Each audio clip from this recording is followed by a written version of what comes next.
Here's what you're seeing now.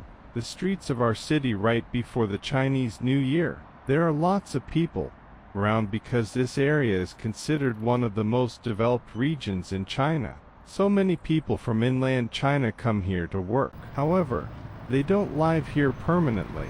Every year they return to their birthplace, their hometown, for the holiday. They only work in this city. I used to be one of them too. Later I bought an apartment here and settled down, so I rarely go back to my hometown in inland China anymore.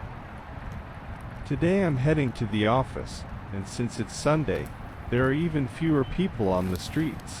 Over the past few days, tens of thousands of people have been leaving our city every day. Some of them are couples who both work here, and some even have their children studying and living here. But once the Chinese New Year arrives, they all return to their hometowns to reunite with their parents and relatives. Then, about 1 or 2 weeks after the holiday ends, they come back again and begin their new year of work and life here. The weather these past few days has been really nice. The temperature has been steadily rising, and today the high is around 20 degrees C. Very comfortable. It feels like spring has arrived. It's also a perfect day for cycling, so I'm riding my bike today. Some flowers along the road have already started to bloom.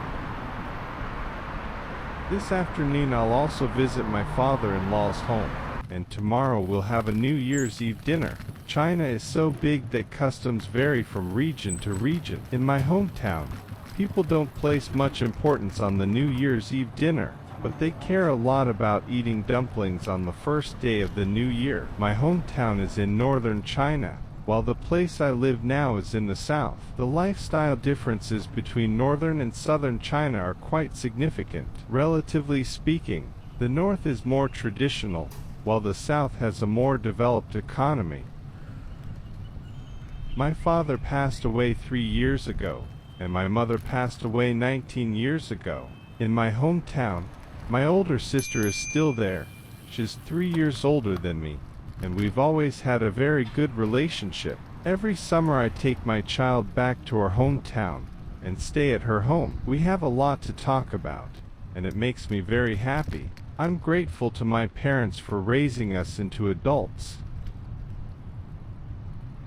I came to this city in 2001, when I was only 23 years old, and I started working here. Later, in 2007, my wife and I bought an apartment here together. In 2010, my son was born. In 2016, I started my own business in this city, and founded a small company of my own. In 2018, my wife gave birth to our daughter. Now our family are for lives in this city. I like this city very much, but I also deeply miss the city where I grew up, that northern city.